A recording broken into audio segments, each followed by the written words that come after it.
Hello बच्चों, पिछले video में मैंने दही वाली मगम्मा का पूरा कहानी पढ़ाया था, समझाया था। और आज मैंने उसी पाठ से संबंधित वस्तुनिष्ठ प्रश्नों को लेके आई हूँ। देखिए, प्रश्न संख्या 1, दही वाली मगम्मा कहानी का कहानीकार कौन है? सभी को पता होगा, दही वाली मगम्मा कहानी का कहानीकार श्रीनिवास है। कौन है जी? श्रीनिवास। कौन है? श्रीनिवास। दूसरा नंबर है, दही वाली मगम्मा कहानी का प्रमुख पात्र कौन है? दही वाली मगम्मा कहानी का प्रमुख पात्र कौन है? कौन है जी? मगम्मा। कौन है? मगम्मा। तीसरा है, मगम्मा क्या बेचती थी? सबको पता होगा कि कहानी में भी नाम है दही वाली मगम्मा। सबको पता होगा कि मगम्मा क्या बेचती थी? दही बेचती थी, है ना? क्या बेचती थी? दही बेचती थी। 4 नंबर है, दही वाली मगम्मा कहानी का कथावाचक कहाँ से है? कहानी का जो है कथावाचक कहाँ से है? बेंगलुरु से है। कहाँ से है? कौन सी जगह से है? बेंगलुरु से है ना? 5वां नंबर है, दही वाली मगम्मा कहानी किसे संदेश देती है? अब बताइए, ये जो कहानी हम लोग पढ़े हैं, ये किसे संदेश दे रही है? किसे संदेश दे रही है? किसे दे रही है? हर बहुओं को संदेश दे रही है ना? हर बहुओं को संदेश दे रही है। 6ठा क्वेश्चन है, मगम्मा के परिवार में कुल कितने सदस्य थे? मगम्मा के परिवार में कुल कितने सदस्य थे? तो एक मगम्मा थी, एक उसके बेटे, बहू और एक पोता। कितने थे? 4 सदस्य थे। तो 4 में सही मारेंगे। आगे आइए, श्रीनिवास का जन्म कहाँ हुआ था? श्रीनिवास का जन्म कहाँ हुआ था? कर्नाटक में हुआ था। कहाँ हुआ था? कर्नाटक में। 8वां नंबर क्वेश्चन है, कथाकार को बरसों से मगम्मा कौन सी वस्तु दिया करती थी? कथाकार कौन है? लेखक की माँ। कथाकार कौन है? लेखक की माँ। अब बताइए कि लेखक की माँ को, ठीक है, तो लेखक की माँ को जो है मगम्मा कौन सी वस्तु देती थी? तो कौन सी वस्तु थी? दही। कौन सी वस्तु दिया करती थी? दही। मगम्मा की बहू का क्या नाम था? मगम्मा की बहू का क्या नाम था? मगम्मा की बहू का नाम नंजम्मा था। नजम्मा था, है ना? दही वाली मगम्मा किस भाषा में रचित कहानी है? दही वाली मगम्मा किस भाषा में रचित कहानी है? किस भाषा में है जी? कन्नड़ भाषा। किस भाषा में है? कन्नड़ भाषा में है ना? दही वाली मगम्मा कहानी का हिंदी अनुवादक कौन है? इसी कहानी का हिंदी अनुवादक कौन किए थे? ये बात यहाँ लिखना है, B.R. नारायण। हिंदी अनुवादक कौन थे?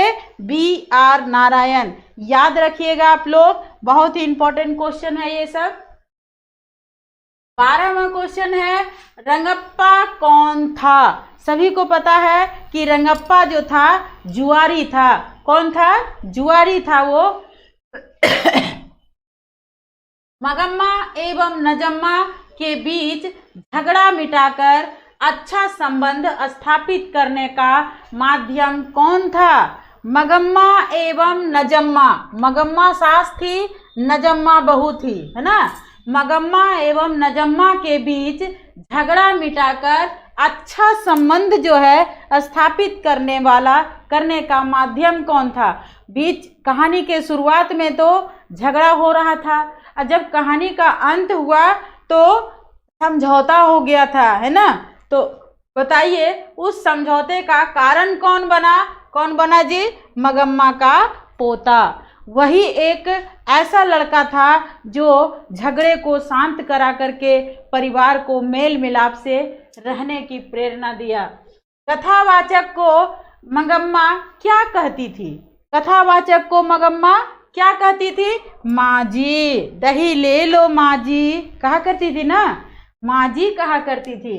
अधिक बुद्धिमान कौन थी? कौन थी? मगम्मा या तो नजम्मा? कौन थी जी? नजम्मा थी, है ना। क्यों उसको उससे फिर लास्ट में क्यों अपनी सास से वो मिल गई थी? क्योंकि सास का पैसा वो जुआरी मांग रहा था, है ना। तो इससे उसको पता चला, जिसके कारण वो बहुत चालाक थी। अब पता चला तो वो सास के तरफ हो गई थी, सास से मिल गई थी, है ना। 16वां क्वेश्चन है, बहू की दशा कैसी थी? बहू की दशा कैसी थी जी? मगरमच्छ के समान। कैसी थी? मगरमच्छ के समान थी, है ना। अब आइए प्रश्न उत्तर की ओर। प्रश्न नंबर 1 है, मगम्मा का अपने बहू के साथ किस बात को लेकर विवाद था? बताइए आप लोग। मगम्मा और उसके बहू दोनों में विवाद चल रहा था, झगड़ा चल रहा था। तो किस बात का झगड़ा चल रहा था, किस बात का विवाद चल रहा था, वो बात हमें बताना है। माँ बेटे पर से अपना हक नहीं छोड़ना चाहती थी। कोई माँ अपना बेटे से हक छोड़ना चाहेगी? बताइए, ये लाइन को आप लोग जरूर लिखिएगा। माँ बेटे पर से अपना हक नहीं छोड़ना चाहती थी और बहू जो है पति पर अधिकार जमाना चाहती थी। दोनों का इतना ही झगड़ा था कि ये मेरा पति है, वो कहती थी कि ये मेरा बेटा है। बस इतना ही बात का झगड़ा था। बहू पति पर अधिकार जमाना चाहती थी। बहू ने किसी बात को लेकर अपने बेटे को खूब पीटा, है ना। बहू ने किसी बात को लेकर अपने बेटे को खूब पीटा और मगम्मा उसकी बहू बेटे पर अधिकार को लेकर मगम्मा और उसकी बहू में विवाद था कि बेटा हमारा है, हमारा बेटा है। यही अधिकार के कारण मगम्मा अपने बहू से विवाद करती थी। आगे आइए। हाँ, तो आप इसको VVI में रख लीजिए, हो सकता है प्रश्न आ जाएगा। प्रश्न नंबर 2 है, रंगप्पा कौन था? ये भी आपका इंपॉर्टेंट क्वेश्चन है जी। रंगप्पा कौन था? हो सकता है ऑब्जेक्टिव में भी आ जाए, है ना, या तो लघुत्तरीय में भी आ जाए। वह मगम्मा से क्या चाहता था?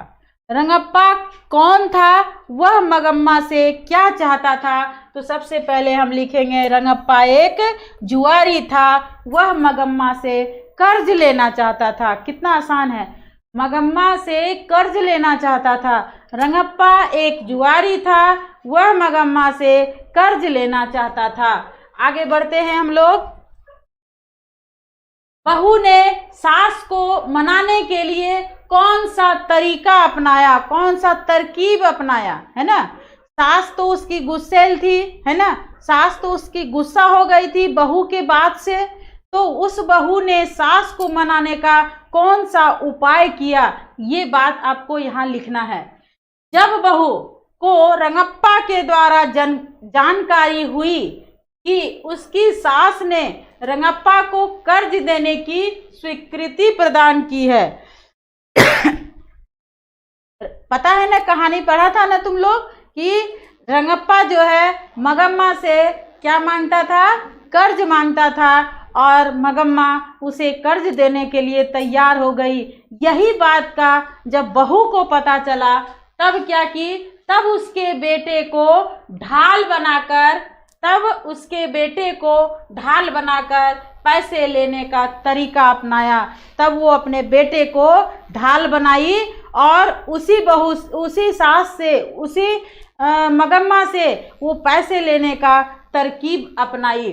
वह जानती थी कि सास अपने पोते को बहुत प्यार करती थी। आप लोगों की भी दादी अगर होगी, जिस छात्र छात्राएं की दादी अगर होगी, तो दादी पोते पोतियों को बहुत प्यार करती है। यही बात इस बच्चे के साथ भी हुई।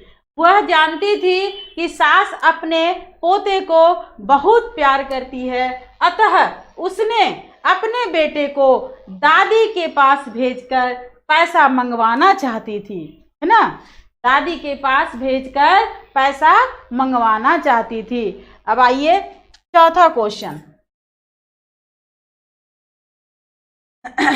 इस कहानी के कथावाचक कौन हैं? इस कहानी के कथावाचक कौन हैं? उनका परिचय दीजिए। अब जो इस कहानी के कथावाचक हैं उनका परिचय आपको देना पड़ेगा। इस प्रश्न में यही है। इस कहानी के कथावाचक कौन है जी? लेखक की माँ। कौन है? लेखक की माँ। मगम्मा जब दही बेचने के लिए आती है तो लेखक के घर आती है। जब दही बेचने आती थी तो लेखक के घर आती थी, है ना। दही बेचने जब आती थी तो लेखक के घर आती थी और कुछ ना कुछ दही बेचकर ही जाती थी, है ना। जब वो दही बेचने के लिए आती थी तो सबसे पहले कहाँ आती थी जी? लेखक के घर, है ना। और कुछ ना कुछ दही बेचकर ही जाती थी। धीरे धीरे मगम्मा और लेखक की माँ में घनिष्ठता बढ़ती गई, मित्रता बढ़ती गई, है ना। दोनों में प्रेम जो है बढ़ते गया। मगम्मा अपने घर का सारा हाल सुनाती और लेखक की माँ उसे कुछ न कुछ सुझाव देती थी। मगम्मा जो है अपने घर का सारा हाल लेखक की माँ को सुनाती, माँ जी कह करके सुनाती और माँ जी जो है कुछ न कुछ उसका सुझाव देती थी। सास और बहू के खटपट से परिवार बिखर जाता है। पता है ना आप लोग को, जब घर में झगड़ा होता है तो परिवार बिखरा बिखरा सा महसूस होता है। बेटे को समस्त सुख देने वाली माँ बहू के आते